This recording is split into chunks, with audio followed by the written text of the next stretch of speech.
Welcome to घटना सूत्र। मैं हूँ दृष्टि जैन और अभी हम करेंगे 31 जुलाई 2025 के करंट अफेयर्स के क्वेश्चंस जो इंपॉर्टेंट है prelims as well as mains के पर्सपेक्टिव से। तो सबसे पहले हम प्रीलिम्स पर्सपेक्टिव में चलते हैं। तो first question is what historic milestone occurred at the 148th NDA passing out parade in May 2025। तो ऐसा कुछ क्या इंपॉर्टेंट हुआ था 148th NDA passing out parade में। तो option is first foreign cadet graduated, second is first women cadet commissioned into Indian Armed Forces, third is president attended for the first time and fourth is first drone display at NDA parade। तो देखो इसमें ना उतना ज़्यादा important नहीं है मतलब question, लेकिन फिर भी अभी न्यूज़ में इसलिए देख लेते हैं। तो इसका करेक्ट आंसर इज बी कि पहली बार women cadets were commissioned into Indian Armed Forces। ठीक है। Now the next question is who won 2 gold medals for India at the 2025 Asian Athletics Championship। तो 2 गोल्ड मेडल किसको मिले हैं 2025 में एशियन एथलेटिक्स चैम्पियनशिप में। तो the options are Avinash Sable, second is Gulveer Singh, third is Tejas Bhatt and fourth is Animesh Kujur. तो इसका correct answer क्या है गुलवीर सिंह, बी ऑप्शन, जिनको 2 गोल्ड मिले हैं, एक 10,000 मीटर और एक 5,000 मीटर रेसेस में, और इन्होंने चैम्पियनशिप रिकॉर्ड बनाया है। ठीक है। अब आते हैं अपन third question, which Indian state became the second to cross the 95% literacy benchmark in 2025। तो सेकेंड स्टेट बोला है, फर्स्ट स्टेट नहीं कि कौन सा स्टेट है जो सेकेंड नंबर पे है लिटरेसी 95% क्रॉस करने में। तो Goa, the correct answer is Goa became the second state after Mizoram. तो पहला कौन सा था Mizoram, to achieve full functional literacy under ULLAS Ullas Nav Bharat साक्षरता कार्यक्रम जो 39 स्टेटहुड डे के दिन डिक्लेयर किया गया। ठीक है। Now the fourth question is in which event did Avinash Sable win gold at 2025 Asian athletics championship. तो अविनाश सेबले को भी मिला है गोल्ड, लेकिन वो किस गेम में मिला है ये पूछा है क्वेश्चन। तो किस एथलीट में मिला है, एथलेटिक्स में मिला है। तो the options are 1500 metre race, 10,000 metre, third is 30,000 steeple chase and fourth is 5,000 metre. तो इसका करेक्ट आंसर इज 3,000 मीटर। तो Avinash Sable clinched gold in the 3,000 metre steeple chase event at 26th Asian athletics championship जो कहाँ हुआ, south Korea में हुआ। ठीक है। सिर्फ इतना याद रखना है कि एशियन एथलेटिक्स चैम्पियनशिप कहाँ हुई, साउथ कोरिया में। और 2 गोल्ड वाला तो हमने ध्यान रख ही लिया कि 2 गोल्ड किसको मिले, गुलवीर सिंह को, एक 5,000 में और एक 10,000 मीटर रेस में।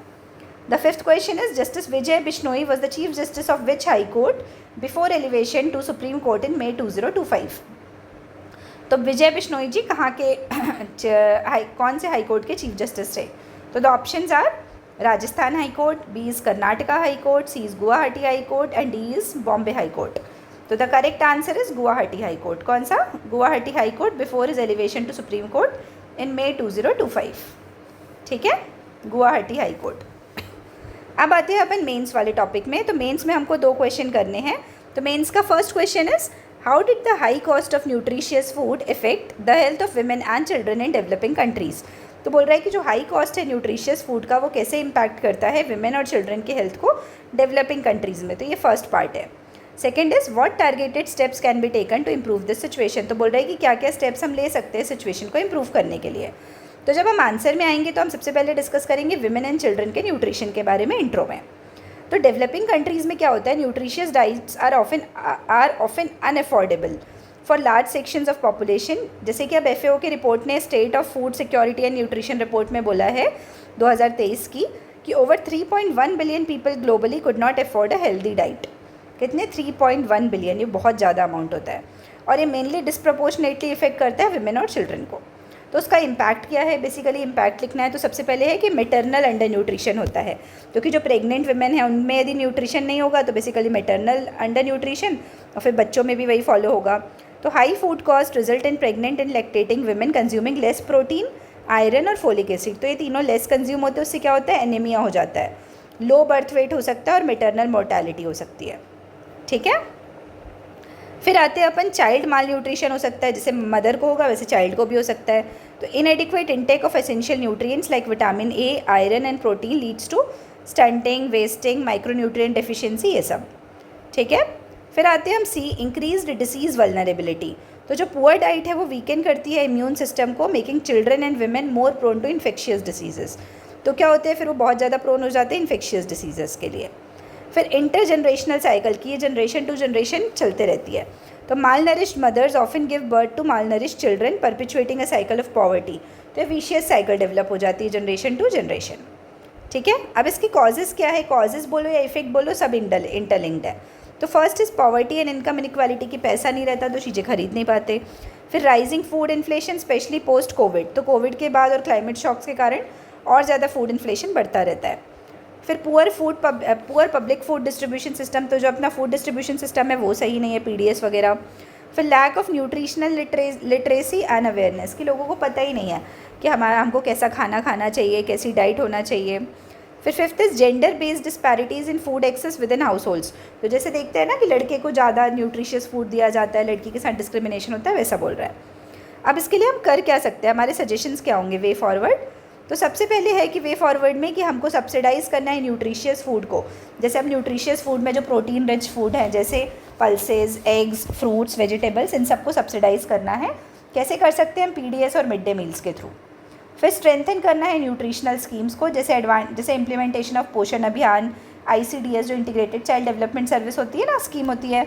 फिर जननी सुरक्षा योजना, इन सब के थ्रू हमको बेटर फंड फ्लो और रियल टाइम मॉनिटरिंग करना है। फिर cash transfers in food coupon की बात होगी तो direct benefit transfer for pregnant women and poor household, जो कि इंश्योर करेगा इकोनॉमिक एक्सेस। ठीक है, फिर प्रमोट करना है किचन गार्डन्स को। किसको प्रमोट करना है, किचन गार्डन्स को, जो इंकरेज करेगा community and household level food production. क्या चीज़, community and household level food production. फिर न्यूट्रिशन एजुकेशन की बात की जाए तो प्रमोट करेगा awareness on affordable sources of nutrition and balance diet, किसके थ्रू, आशा वर्कर्स और लोकल कैंपेन्स के थ्रू। ठीक है, फिर हम पब्लिक प्राइवेट पार्टनरशिप बढ़ा सकते हैं, जैसे सीएसआर के थ्रू या innovation in food supply chain, जिससे कि कॉस्ट कम हो जाएगा और इनका इम्प्रूव हो जाएगी हमारी आउटरीच। ठीक है, तो हमने देख लिया, इंट्रो देख लिया, बॉडी देख लिया, बॉडी के दोनों पार्ट देख लिए। अब हम देखेंगे कंक्लूजन। तो कंक्लूजन में क्वेश्चन से रिलेट करना है और थोड़ा पॉजिटिव नोट पे एंड करना है। तो addressing the unaffordability of nutritious food is not just a health issue, तो ये सिर्फ हेल्थ इशू नहीं है बल्कि एक मैटर ऑफ ह्यूमन कैपिटल और इकोनॉमिक प्रोडक्टिविटी भी है। ठीक है, इसलिए एक मल्टी प्रॉन्ग्ड अप्रोच चाहिए जो फोकस कर सके अवेलेबिलिटी पे, अफोर्डेबिलिटी पे और अवेयरनेस पे, जो कि एसेंशियल है to break the vicious cycle of malnutrition among women and children developing countries में। ठीक है, तो आई होप ये क्लियर है। अब अपन आते हैं नेक्स्ट क्वेश्चन में। तो next question is the NEP 2020 outlines a strong vision for changing education in India. तो जो NEP 2020 है वो स्ट्रॉन्ग विजन बताता है कि कैसे एजुकेशन चेंज हो रहा है, तो हमको क्या करना है। But progress has been slow, तो बोल रहा है लेकिन प्रोग्रेस स्लो है, तो ये फर्स्ट पार्ट है, इसको समझाना है हमको। What important achievements have been made so far, तो क्या अचीवमेंट्स लिए गए, अचीवमेंट्स हुए हैं अभी तक। फिर third is what are the key obstacles in the proper implementation, तो ये थर्ड है कि क्या ऑब्स्टिकल्स है और क्या रिफॉर्म्स हमको करना चाहिए to speed up the process.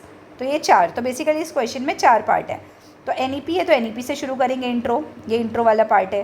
तो national education policy is the first comprehensive education policy in over 3 decades. क्या एम करती है, to make system more flexible, multidisciplinary and skill oriented.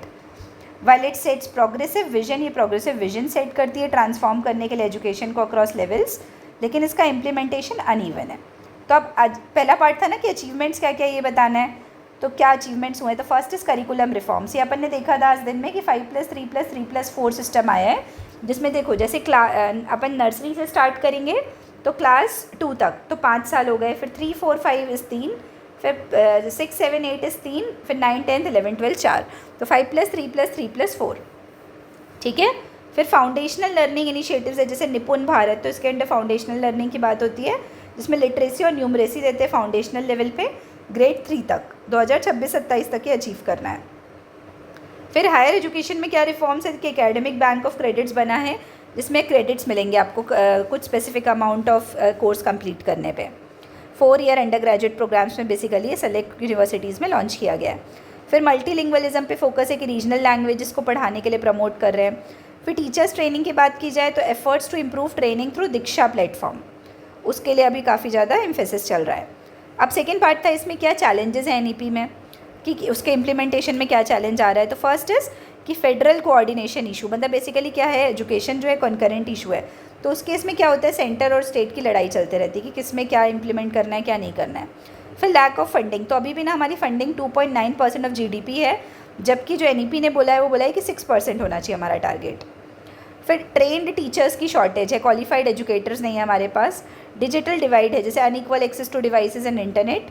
और इंस्टीट्यूशनल रेजिस्टेंस है। इंस्टीट्यूशनल रेजिस्टेंस कैसा कि often मतलब बहुत सारे इंस्टीट्यूशंस ऑफन रिलक्टेंट रहते हैं स्ट्रक्चरल रिफॉर्म्स के लिए, क्योंकि उनको लगता है कि ये उन्हीं के लिए रोल बैक कर देगा फालतू। ठीक है, तो लेकिन अब इन सब चीज़ों को इम्प्रूव करने के लिए हम वे फॉरवर्ड क्या सजेस्ट करेंगे कि हमको जो हमने इश्यूज़ लिखे हैं उसी से वे फॉरवर्ड आएगा कि हमको पब्लिक इन्वेस्टमेंट बढ़ाना है, जो NEP ने बोला है 6% ऑफ GDP तक। फिर सेकंड कि हमको डिसेंट्रलाइज्ड इम्प्लीमेंटेशन प्लान करने हैं, जो स्टेट वाइज एक्शन प्लान्स होते हैं। मतलब क्योंकि देखो हर जगह की डिमांड एक जैसी नहीं होती ना, आपको अलग अलग कस्टमाइज्ड प्लान्स बनाने पड़ेंगे। फिर स्ट्रेंथन करना है टीचर की कैपेसिटी को, एजुकेशन प्रोग्राम्स और इंसेंटिवाइज करना है कंटिन्यूस प्रोफेशनल डेवलपमेंट। फिर डिजिटल इंफ्रास्ट्रक्चर डेवलपमेंट पे ध्यान देना है जिससे पब्लिक प्राइवेट पार्टनरशिप प्रमोट हो सके। मॉनिटर करना और फीडबैक मैकेनिज्म्स लाना है जिससे रॉबस्ट फ्रेमवर्क आए ट्रैक करने के लिए प्रोग्रेस को, और हम बेस्ट प्रैक्टिसेस शेयर कर पाए। और फिर अवेयरनेस स्टेक होल्डर एंगेजमेंट के हिसाब से कि जैसे टीचर्स का क्या रिस्पॉन्सिबिलिटी है, पेरेंट्स की क्या है, स्टूडेंट्स की क्या है। जैसे दिल्ली में रेगुलरली पेरेंट्स टीचर मीटिंग होती है ना, वैसे उस टाइप के आप कॉन्सेप्ट्स ला सकते हैं। स्कूल मैनेजमेंट कमेटी बनती है दिल्ली में, आप सभी ने सुना होगा, तो ये हो जाएगी, केस स्टडी हो जाएगी। ठीक है, तो आई होप ये क्लियर है। अब आते हैं अपन कंक्लूजन की तरफ। तो NEP 2020 है, ये प्रेजेंट करता है blueprint for India's educational future, जो कि हम अचीव कर सकते हैं, but achieving it's goal require sustained political will, financial commitment और इंस्टीट्यूशनल एजिलिटी। ये सब चीज़ें चाहिए, इसीलिए इम्प्लीमेंटेशन गैप को ब्रिज करना है जिससे टारगेटेड रिफॉर्म्स अचीव हो सके, और जो NEP में जो विजन है of equity, quality and holistic development, वो हम अचीव कर सके at all levels of education. ठीक है, तो आई होप ये क्लियर है। अभी तक हमने जितना पढ़ा उसको बार बार रिवाइज करिए। हम दिन में रोज़ करंट अफेयर्स पढ़ते हैं prelims as well as mains perspective से, मॉर्निंग में, और उसके बाद हम शाम को उससे रिलेटेड करंट अफेयर्स के क्वेश्चन करते हैं जो न्यूज़पेपर से इंपॉर्टेंट रहते हैं। तो आप लोग रोज़ दोनों वीडियो देखा करो, काफ़ी इंप्रूवमेंट आएगा डेली बेसिस पे जब आप करंट अफेयर्स करेंगे। अब अपन कल मिलेंगे, न्यू मंथ का स्टार्ट करेंगे अगस्त का, तो 1 अगस्त का अपन स्टार्ट करेंगे कल सुबह करंट अफेयर्स। तब तक के लिए आप सभी को बहुत बहुत धन्यवाद and all the very best. Thank you.